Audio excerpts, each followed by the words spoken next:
Department. We begin with that breaking news. The New York City Health Department identifying the buildings involved in that Legionnaires outbreak on the Upper East Side.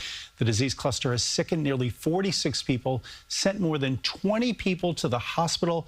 This is a look at the 31 buildings with the cooling towers that tested positive for the bacteria and the zip codes that they're in. Among the list, the Guggenheim Museum. That's where we find our Addie Guajardo. She's live with the latest on the effort to disinfect every building on the list. Sounds like quite the job, Addie. Yeah, Dick, it's a pretty long list. Look, the city is saying that Guggenheim Museum was on that list, testing positive for Legionella bacteria.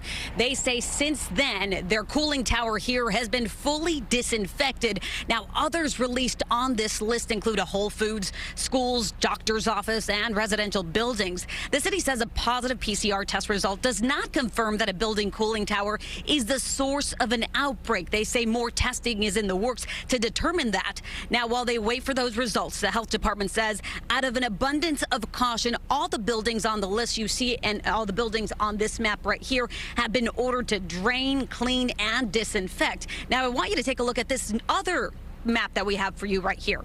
This map shows the 19 buildings that are already completed. They've already done all the cleaning that was required by the city, and you see a small cluster over in the 10128 zip code. Now we have another map for you because the work is not done just yet. These 12 locations you see on this map are working to comply with the city orders. They're expected to complete their cleaning by tomorrow. Now, some of the locations include Rockefeller University and Steve and Kate's Camp, to just name a couple. Now, Legionnaires is a type of pneumonia with flu-like symptoms that can be life-threatening.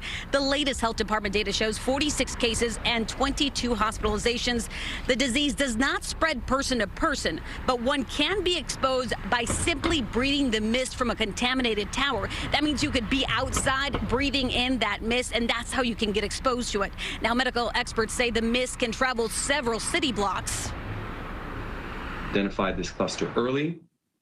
We acted quickly.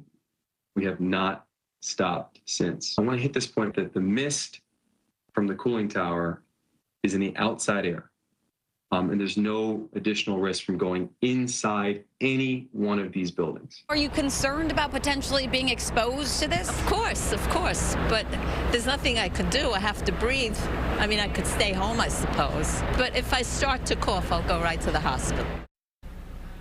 Now, Dick, this list could be getting longer, the city says, as more test results come back over the weekend. Health officials do say it is safe to cook, to shower, to use the AC, and to even bathe at this time. Dick?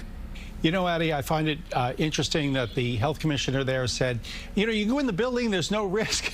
But if you walk outside, I mean, that means you could just be walking through the neighborhood and pick this up. It makes you think, should people wear masks if they're in this area? Yeah, Dick, and that's the thing. They say if you're inside the building, you're safe. It's when you're outside the building because the mist is being released from the cooling towers. Now, when it comes to masks, they say there's no indication based on data that they've collected that these masks protect people. So right now, those masks are not being recommended. That sounds very familiar. We heard that once before. Who are the people at greatest risk here? Dick, the people at greatest risk of this disease are people that are 50 years and older, people who smoke, people who vape, people who have a weak immune system. Those are the people that should be really watching their symptoms. If they're experiencing any flu-like symptoms and they happen to be in any of those the three area codes we just listed, then that's when they say you should go seek medical attention. Health officials do say that it does take anywhere between 2 and 10 days before they start experiencing the symptoms after being exposed to this bacteria. Dick? All right, Addie Guajardo, great information there, and good to know that this is not spread by human-to-human contact. We definitely have that going for us. Addie Guajardo in Midtown for you. Thanks very much, Addie, and stay with us for continuing coverage on this outbreak. For a full list of the buildings affected, head over to cbsnewyork.com.